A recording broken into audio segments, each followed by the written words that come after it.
નમસ્કાર, તમે જોઈ રહ્યા છો મંતવ્ય ન્યૂઝ અને સૌરાષ્ટ્ર ટુ સુરત સાથે હું આપણી સાથે મહેન્દ્ર। સમાચારની શરૂઆત કરીએ સુરતથી તો સુરતમાં પાસપોર્ટ ઓફિસને બોમ્બથી ઉડાવી દેવાના ધમકીભર્યા ઈમેલ મળ્યા હોવાનું સામે આવ્યું છે। ધમકીભર્યા ઈમેલની જાણ થતાં જ પોલીસ અને ડોગ સ્ક્વોડની ટીમ ઘટનાસ્થળે પહોંચી હતી। તપાસ દરમિયાન કોઈપણ શંકાસ્પદ વસ્તુ ન મળતા હાશકારો અનુભવાયો હતો। ત્યારે આ મેલ કોણે કર્યો અને તેની પાછળનો મુખ્ય હેતુ શું હશે તે અંગે સાયબરની ટીમ દ્વારા વધુ તપાસ હાથ ધરવામાં આવી છે।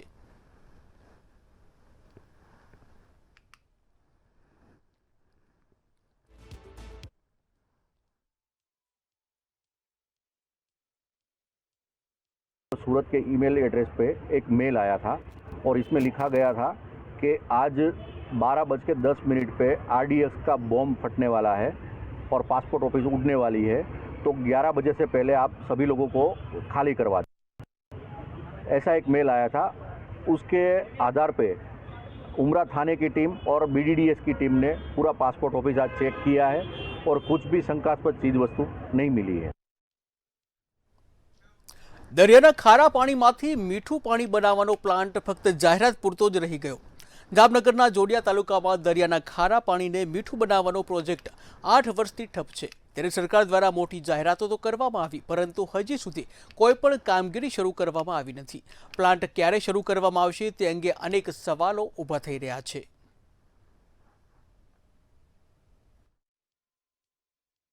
આપણે અત્યારે ખારા પાણીમાંથી મીઠા પાણી બનાવવાનો પ્લાન મંજૂર થયેલો હતો, પણ આજે લગભગ એને 7-8 વર્ષ થયા। કયા કારણોસર અત્યારે અમારો પ્રોજેક્ટ અટક્યો છે અને કયા કારણોસર જેમ બને એમ વેલાસર પ્રોજેક્ટ અમારો ચાલુ થાય, કારણ કે અમારા જોડિયામાં બીજું કોઈ જાતનો ઉદ્યોગ નથી કોઈ જાતના રોજીરોટી માટે કોઈનું સાધન। અને અહીંયા જે મીઠા પાણીનો પ્રોજેક્ટનું મોદી સાહેબના સરકારમાં જે ડિક્લેર કર્યું હતું જામનગરથી 2018માં, એ પ્રોજેક્ટ કઈ અમલમાં આવ્યો નથી। તો એ પ્રોજેક્ટ અમલમાં આવે તો ગામના માણસોને કઈ રોજીરોટીની વ્યવસ્થા ઊભી થાય અને મીઠા પાણીની જે વ્યવસ્થા ગામમાં અત્યારે તો પાણી 8-10 દિવસે એકવાર આવે છે, એની બદલે પાણી ચોખ્ખું મળે, મીઠું મળે, એવી પણ વ્યવસ્થા ઊભી થાય। જામખંભાળિયા ખાતે આમ આદમી પાર્ટી દ્વારા સર્કિટ હાઉસમાં કાર્યક્રમનું આયોજન કરવામાં આવ્યું હતું। કાર્યક્રમમાં પ્રદેશ અધ્યક્ષ ઈશુદાન ગઢવી સહિત અનેક આગેવાનો હાજર રહ્યા હતા। દારૂ કેસમાં પાર્ટીના રાષ્ટ્રીય નેતા અરવિંદ કેજરીવાલ અને મનોજ સિસોદિયાને નિર્દોષ જાહેર કરાતા ખુશી વ્યક્ત કરવામાં આવી। સર્કિટ હાઉસ બહાર ઈશુદાન ગઢવી, પ્રવીણ રામ, મનોજ સોરઠિયા સહિતના નેતાઓ અને કાર્યકરો દ્વારા ફટાકડા ફોડી અને વિજય ઉત્સવ મનાવવામાં આવ્યો। ત્યારે ભારત માતા કી જયના નારાઓ લગાવી વિજયની ઉજવણી કરવામાં આવી હતી, જ્યાં કાર્યકર્તાઓએ નિર્ણયને સત્યની જીત ગણાવી આનંદ વ્યક્ત કર્યો।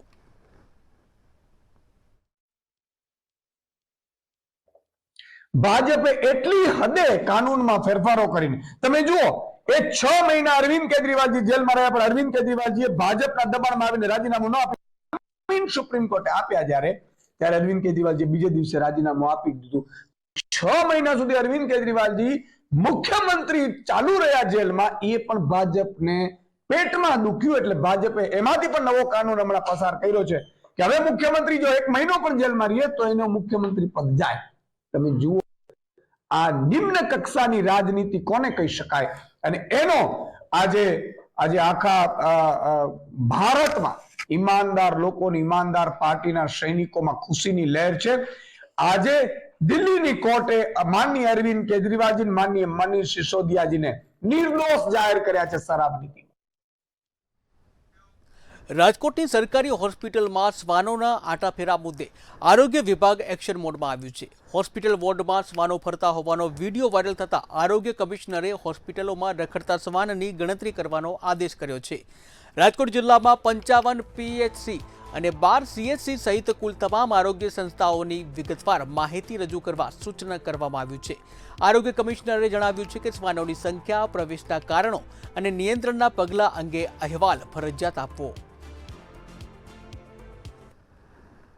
સુપ્રીમ કોર્ટના કોમ્પ્લાયન્સની અંદર રાજ્ય કક્ષાએથી અમને લોકોને જે અધિક નિયામક 3 છે અમારા, મેડિકલ એજ્યુકેશન, પબ્લિક હેલ્થ અને મેડિકલ સર્વિસીસ, ત્રણેયની સહિત એક પરિપત્ર આવ્યું છે કે તમારા પીએચઆઈ જે છે પબ્લિક હેલ્થ ઇન્સ્ટિટ્યૂટ, એની અંદર કેટલા શ્વાન છે એની ગણતરી કરીને અમારે 3 તારીખ સુધી એ લોકોને માહિતી આપવાની છે। 55 પીએચઆઈ છે આપણા જે મેડિકલ ઓફિસર છે, એ લોકોને અમે લોકોએ જાણ કરી છે કે એમના થ્રુ નીચે જે પ્રીમાઇસીસ છે એની અંદર શ્વાનની ગણતરી કરીને એ લોકો કહેશે આપણને।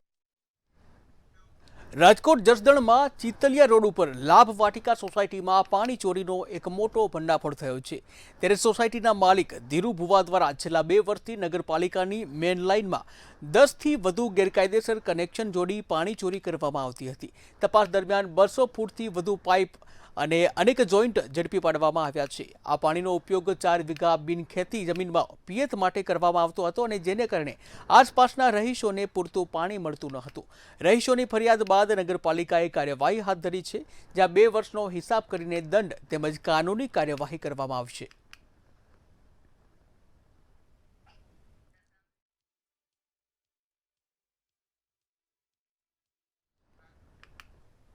જૂનાગઢના રસ્તાઓ પર રેલવે ફાટકો હવે જનતા માટે માથાનો દુખાવો બની ગયા છે।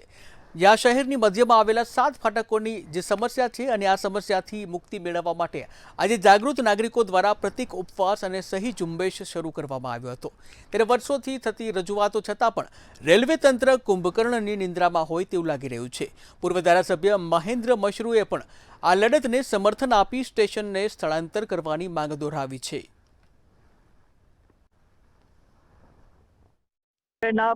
આ પ્રશ્નો બાબત એવું છે કે જુનાગઢ મધ્યમાં મીટર ગેજથી રેલવે નીકળે છે અને એમાં લગભગ 7 થી 8 વખત ટ્રેન નીકળે અને એ ટ્રેનને કારણે ટ્રાફિક જામ થઈ જાય છે। ઉનાળો હોય ને ચોમાસામાં આ 2 ટાઈમે તો લોકો ત્રાહિમામ ફૂંકાઈ જાય છે અને લોકોની સહનશક્તિ ખૂબ છે કે હજી આ ભોગવે છે। જુનાગઢની પ્રજા ઘણા વર્ષો થયા જુનાગઢની મધ્યમાં પ્રસાર થતી રેલવેના 7 ફાટકો બહુ પરેશાન હતા, આજ પણ પરેશાન છે। આ પરેશાની દૂર કરવા માટે જનજાગૃતિ જરૂરી છે એવું લાગતા જુનાગઢના યુવા સામાજિક કાર્યકર રાજેશ સોલંકીએ અહીંયા તળાવ દરોડા સ્થિત એક દિવસના ધરણા તથા સહી ઝુંબેશ આંદોલન શરૂ કર્યું છે, ત્યારે એને આવકાર્યું। જૂનાગઢમાં પોતાની જ સરકાર સામે ભાજપ જિલ્લા પ્રમુખે મોરચો માંડતા રાજકીય ખળભળાટ મચ્યો છે। જિલ્લા ભાજપ પ્રમુખ ચંદુ મકવાણાએ કલેક્ટરને લેખિત ફરિયાદ કરી છે કે તલાટી મંત્રીઓ અને રેવન્યુ કર્મચારીઓ ફરજ ઉપર હાજર રહેતા નથી। એટલું જ નહીં, સરકારી દવાખાનાઓમાં ડોક્ટરોની ગેરહાજરી અને દવાની અછતના ગંભીર આક્ષેપો પણ કર્યા છે। સત્તાધારી પક્ષના જ લેટરપેડ ઉપર થયેલી આ રજૂઆતથી વહીવટીતંત્રની પોલ ખુલ્લી પડી ગઈ છે।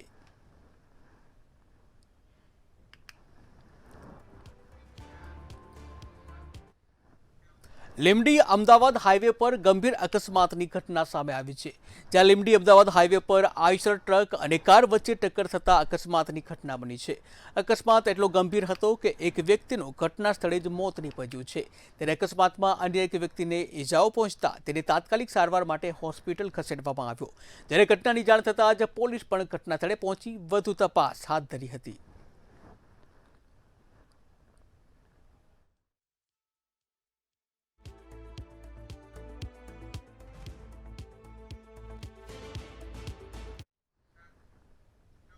રાજકોટ જિલ્લાના જેતપુરના રેશમડી ગાલોડ ગામે જે મારામારીની એક ઘટના બની છે। બાળકોની બાબતમાં 2 પરિવારો વચ્ચે લાકડીઓ અને ધોકા વડે મારામારી સર્જાઈ હતી।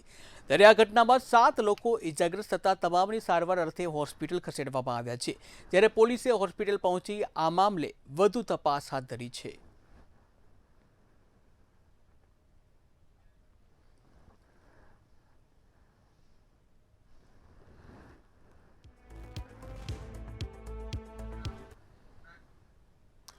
સુરતના પાંડેસરા વિસ્તારમાં રોજ જે રેજની એક હચમચાવી દે તેવી ઘટનાઓ બનતી હોય છે। ત્યારે વાહન ચલાવવાની તકરારમાં યુવતી પર જાહેરમાં હુમલો કરવાની એક ઘટના બની છે। વાહન ચલાવવા જેવી સામાન્ય બાબતે એક યુવક અને યુવતી વચ્ચે તકરાર થઈ હતી। યુવકે યુવતીનો પીછો કરી રસ્તા પર આંતરી તેને ઊભી રાખી હતી। યુવતી કંઈ સમજે એ પહેલા જ ઉશ્કેરાયેલા યુવકે જાહેરમાં યુવતીના મોઢા પર જોરદાર મુક્કો મારી દીધો હતો। સમગ્ર ઘટનાના સીસીટીવી ફૂટેજ સોશિયલ મીડિયા પર વાયરલ થયા છે, જ્યાં પોલીસે વાયરલ વિડીયોના આધારે તપાસ હાથ ધરી છે।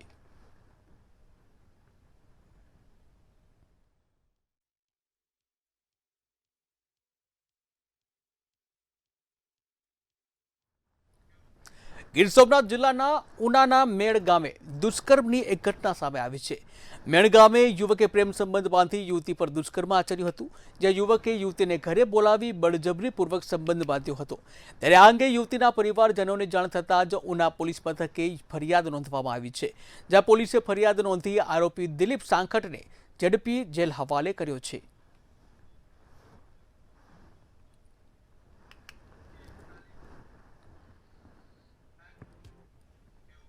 જૂનાગઢના કેશોદમાં માનવતાને શર્મસાર કરતી એક ઘટના સામે આવી છે. પંચાળા ગામે એક યુવતીને તેના ભાઈ અને કાકાના મોતના ખોટા સમાચાર આપી કારમાં અપહરણ કરી દુષ્કર્મ આચરવામાં આવ્યું હોવાની ફરિયાદ નોંધાઈ છે. આરોપી ભરત ઉર્ફે ભૂરાએ યુવતીને ડરાવી ધમકાવી આ કૃત્ય આચર્યું હતું. હાલ કેશોદ પોલીસે વિવિધ કલમો હેઠળ ગુનો નોંધી આરોપીની ધરપકડ કરી છે અને વધુ તપાસ હાથ ધરી છે.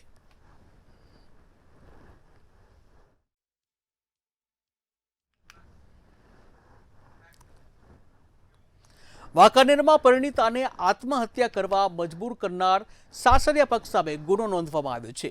2 દિવસ પૂર્વે ભરવાડપરામાં રહેતી પરિણીતા રૂપલ સરૈયાએ એસિડ પી આત્મહત્યા કરી લીધી હતી.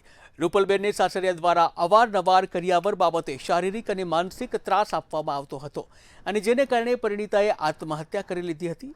ત્યારે મૃતક રૂપલબેનના ભાઈની ફરિયાદના આધારે પોલીસે સાસરિયા પક્ષ સામે ગુનો નોંધ્યો છે.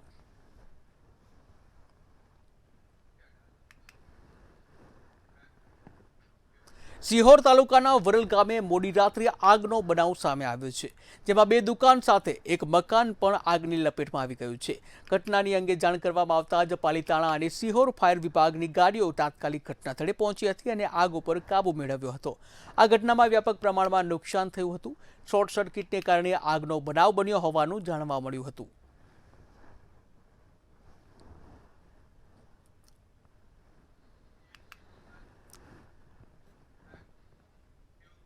મહુવા શહેરના નેસવડ ચોકડી નજીક 2 આઈસર ટ્રકમાં આગ લાગવાની ઘટના બની હતી. આઈસર ટ્રકોમાં આગે વિકરાળ સ્વરૂપ ધારણ કરતા ફાયર વિભાગને જાણ કરવામાં આવી હતી, જ્યાં ફાયર વિભાગે ઘટનાસ્થળે પહોંચી આગ ઉપર કાબુ મેળવ્યો હતો. જોકે ઘટનામાં બંને આઈસર ટ્રકો બળીને ખાખ થઈ ગયા હતા.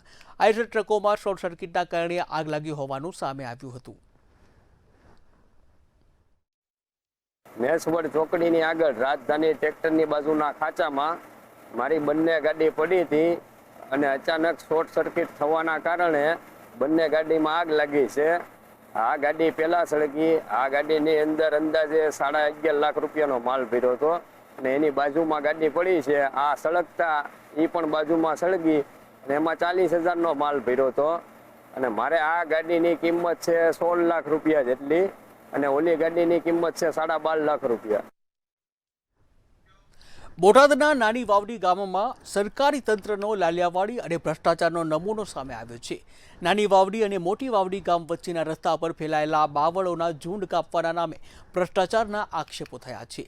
રસ્તાની બંને બાજુએ બાવળના ભયાનક ઝુંડના કારણે વાહન ચાલકોને પારાવાર મુશ્કેલીઓ પડી રહી છે અને આ સમસ્યાના ઉકેલ માટે નાની વાવડના સરપંચ જે જિલ્લા પંચાયતમાં રજૂઆત કરવામાં આવી હતી, જે સરપંચ દ્વારા જિલ્લા પંચાયતમાં રજૂઆત કરવામાં આવી હતી. જ્યારે સરપંચે બાવળ કાપવા માટે રજૂઆત કરી ત્યારે અધિકારીઓએ એવો જવાબ આપ્યો કે આ વિસ્તારમાં જંગલ કટિંગની કામગીરી પૂર્ણ થઈ ગઈ છે અને તેનું ₹32,000નું બિલ પણ ચૂકવાઈ ગયું છે. વાસ્તવમાં રસ્તા પર હજુ પણ બાવળોના ઝુંડ યથાવત છે. કાર્યપાલક ઇજનેરને રૂબરૂ મળ્યા અને કીધું ભાઈ આ જંગલ કટિંગનું શું? એટલે જંગલ કટિંગનો અમે તો જાણ્યો ને સાહેબ, બોટાદ જિલ્લામાં જ્યાં હોય અહીંયા જંગલ કટિંગ નામના ઉધારેલા છે રૂપિયા અને એક પણ જગ્યાએ દાંતણ કાપે ને એટલી કાપેલું નથી. આ ચોખ્ખે ચોખ્ખો ભ્રષ્ટાચાર અને આની ભાગ બોટાય છે. જે પેમેન્ટ આવતો હોય 50-60% જે વેચતા હોય એ વેચી લે છે અને એક દાંતણ કાપે એટલે બાવળ કાપ્યો નથી. અને અહીંના ગણાણા છે બળવમાંથી અણિયાળી કાઠી આ દરેક. પછી મને જિલ્લા પંચાયતની વાત ખબર પડી કે ભાઈ તમારા ગામનો તો જંગલ કટિંગ થઈ ગયું. ઉધારેલા અણિયાળી કાઠી ને ઓલા માર્કેટ યાર્ડ બાજુ રોડ નીકળે એમાં કે કાપીને મેં પૈસા આપી દીધા છે. પછી આપણા હળવદથી મિલિટરી રોડ એને કપાઈ ગયા પૈસા પૈસા. બાકી પાળ બધા એમના ઉભા સાહેબ એક દાંતણ કાપે એટલું નથી કાપ્યું. એટલે આવા પૈસા ઉઘરાવીને વ્યાજ જાય અને આ લોકોને મારવાના. તમે બીજા પૈસા તમારે ખાવાની કરી દીધી. વાંકાનેરના સિંધાવદર પાસે આવેલ આશોઈ નદી પરના બ્રિજ પરથી ભારે વાહનોની અવરજવર પ્રતિબંધિત હોવા છતાં જોખમી રીતે ભારે વાહનોની અવરજવર થઈ રહી છે. વાંકાનેરના સિંધાવદર પાસેનો આ બ્રિજ લાંબા સમયથી જર્જરિત હોવાથી તંત્ર દ્વારા આ બ્રિજ પરથી ભારે વાહનોની અવરજવર ઉપર પ્રતિબંધ મૂકવામાં આવ્યો છે, પરંતુ આમ છતાં પણ વાહનો યથાવત છે. હાલ જે અત્યારે સિંધાવદર ગામ પછીનો જે મેજર બ્રિજનું સ્ટ્રક્ચર છે એ અત્યારે ખૂબ ગંભીર પરિસ્થિતિમાં અને વીકનેસ હોય, જેના ગડરની કાર્યક્ષમતા પણ ઘટી ગયેલી હોય, તો તાત્કાલિકના ધોરણે માર્ગ અને મકાન વિભાગના કાર્યપાલક ઇજનેરશ્રી મોરબી સ્ટેટ વિભાગને એટલી વિનંતી કે તાત્કાલિકના ધોરણે આ બ્રિજનું ડિસમેટલિંગ કરવામાં આવે. અને આ રોડ ઘણા ટાઈમથી આ રીતે આ પોઝિશનમાં છે. આ પારા બાંધી જાય ને વળી વીખી જાય, અને હવે આ રોડ કરતાં તો ઓલો જૂનો રોડ રિપેર કરે અને કાં આ નવો પુલ બનાવે તો સારી વાત છે, રીતે આવા એક્સિડન્ટ અવારનવાર બને. વાંકાનેરના સિંધાવદર પાસે આશોઈ નદી પરનો જે બ્રિજ છે તે લાંબા સમય પહેલા જર્જરિત બન્યો હતો. જર્જરિત બન્યા બાદ તેનું સમારકામ કરવામાં આવ્યું હતું. માત્ર થોડું ઘણું સમારકામ કર્યા બાદ આ બ્રિજ ઉપરથી ભારે વાહનોની પ્રવેશબંધી કરવામાં આવી હતી, અને તંત્ર દ્વારા અહીંયા સૂચના બોર્ડ પણ મારી દેવામાં આવ્યું છે કે ભારે વાહનો ન ચલાવવા. તેમ છતાં આ બ્રિજ ઉપરથી, આ જોખમી બ્રિજ ઉપરથી સતત ભારે વાહનોની અવરજવર છે. અન્ય સ્થળે જે ડાયવર્ઝન આપવામાં આવ્યું છે તે રસ્તો પણ જર્જરિત છે, ત્યારે વાહન ચાલકોને ના છૂટકે આ બ્રિજ પરથી પસાર થવું પડે છે, અને જાનના જોખમે તંત્ર દ્વારા સૂચના આપી હોવા છતાં ભારે વાહનો આ બ્રિજ પરથી અવરજવર કરે છે. ત્યારે વહેલી તકે આ બ્રિજનું નવીનીકરણ થાય, અથવા તો આ બ્રિજને સંપૂર્ણ બંધ કરી દેવામાં આવે, અથવા અન્ય જે ડાયવર્ઝન આપેલું છે તેનું સમારકામ કરવામાં આવે. ત્યારે કારણ કે અનેક વાહનો આ બ્રિજ ઉપરથી અવરજવર કરી રહ્યા છે, ત્યારે કોઈ ગંભીર અકસ્માત સર્જાય તે પહેલા આ સમસ્યાનું નિરાકરણ કરવામાં આવે તેવી તે બાબત ઈચ્છનીય છે. કેતન ભટ્ટી, મંતવ્ય ન્યૂઝ, વાંકાનેર. સુરેન્દ્રનગર જિલ્લાના ધ્રાંગધ્રા નગરપાલિકાની વર્તમાન ટર્મની અંતિમ સામાન્ય સભા યોજાઈ હતી, જેમાં 8 કરોડના વિકાસના કાર્યોને સર્વાનુમતે રજૂ કરવામાં આવી હતી, મંજૂરી આપવામાં આવી હતી. ત્યારે નગરપાલિકાની વર્તમાન ટર્મ આગામી 25 માર્ચના રોજ પૂર્ણ થઈ હતી, અને એ પહેલા છેલ્લી સામાન્ય સભાનું આયોજન કરવામાં આવ્યું હતું. સામાન્ય સભામાં મંજૂર થયેલ કામોમાં મુખ્યમંત્રી સડક યોજના હેઠળના રોડ, પાણી પુરવઠા, સ્ટ્રીટ લાઇટ અને ભૂગર્ભ ગટરના કામોનો સમાવેશ થાય છે. આ તમામ કામો શહેરના માળખાકીય સુવિધાઓ અને સુધારાઓ માટે મહત્વપૂર્ણ સાબિત થઈ શકે છે.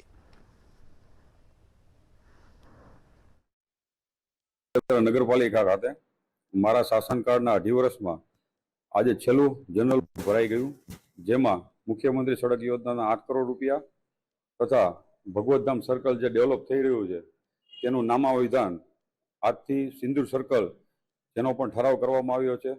સાથે સાથે ધ્રાંગધ્રા શહેરમાં જ્યાં પણ અંડરગ્રાઉન્ડ ગટર બાકી રહી ગઈ તેનો સર્વે કરી અને ફેઝ 4માં નાખી અને એનું કામ ચાલુ થાય તેનો પણ ઠરાવ કરવામાં આવ્યો છે.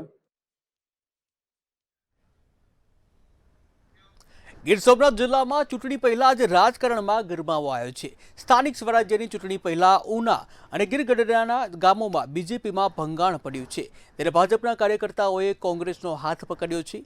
100 કરતાં વધુ ભાજપના કાર્યકર્તાઓએ 100 કરતાં જે વધુ કાર્યકર્તાઓ હતા એ તમામે જે કોંગ્રેસનો હાથ પકડ્યો છે. ત્યારે પૂર્વ ધારાસભ્ય પુંજાવંશની હાજરીમાં કોંગ્રેસનો ખેસ ધારણ કર્યો.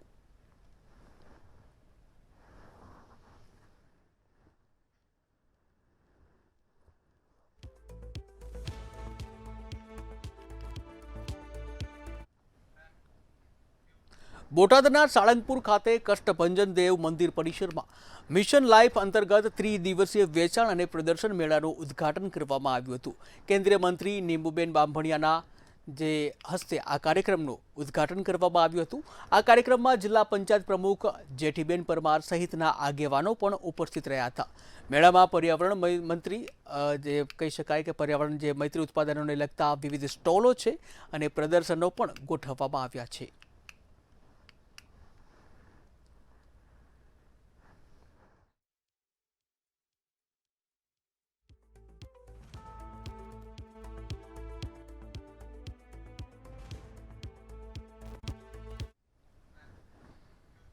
તો જૂનાગઢથી મહત્વના સમાચાર સામે આવી રહ્યા છે, જે જૂનાગઢના વંથલીના જે સાંતલપુરમાં સર્પદંશથી મોત નીપજ્યાના સમાચાર સામે આવ્યા છે. ત્યારે સાંતલપુરમાં સર્પદંશથી એક યુવકનું મોત નીપજ્યું છે. જ્યાં સીમ વિસ્તારમાં આ ઘટના બની હતી, સર્પદંશની આ ઘટના બની હતી, જેમાં 40 વર્ષીય યુવકને સાપ કરડતા જ યુવાનનું મોત નીપજ્યું હતું। ત્યારે સર્પદંશનો આ કિસ્સો સામે આવ્યો છે, જ્યાં વરજાંગ રાણાભાઈ હુણ નામના જે યુવક છે તેનું સર્પદંશથી મોત નીપજ્યું છે। યુવકને તાત્કાલિક હોસ્પિટલ ખસેડવામાં આવ્યો હતો, ત્યારે યુવકનું આખરે મોત નીપજ્યું છે। તો મહત્વના સમાચાર જૂનાગઢથી કે જ્યાં સાંતલપુરમાં સર્પદંશથી એક યુવક છે તેનું મોત નીપજ્યું છે। સર્પદંશ થતાં જ તાત્કાલિક હોસ્પિટલ ખસેડવામાં આવ્યો હતો, જ્યાં હોસ્પિટલ પહોંચતા જ ફરજ પરના તબીબો દ્વારા તેને મૃત જાહેર કરવામાં આવ્યો હતો। ત્યારે યુવકના મોતને લઈને પરિવારમાં શોકનું મોજું જોવા મળ્યું છે, જ્યાં વરજાંગ રાણાભાઈ હુણ કે જેઓનું સર્પદંશથી મોત નીપજ્યું હતું, સર્પદંશ થતાં તેઓને તાત્કાલિક હોસ્પિટલ ખસેડવામાં આવ્યા હતા, પરંતુ ફરજ પરના તબીબે તેઓને મૃત જાહેર કર્યા હતા।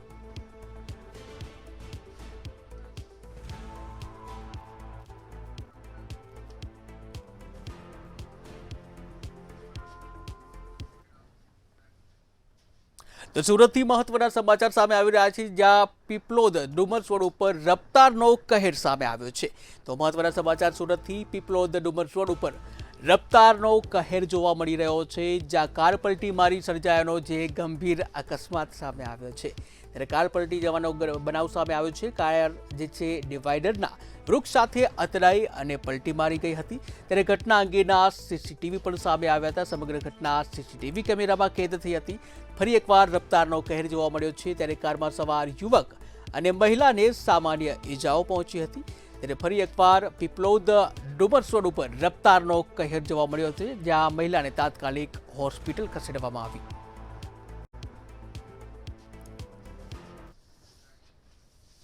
તો સૌરાષ્ટ્ર સુરતમાં હાલ બસ આટલું જ। વધુ સમાચાર માટે જોતા રહો મંતવ્ય ન્યૂઝ। નમસ્કાર।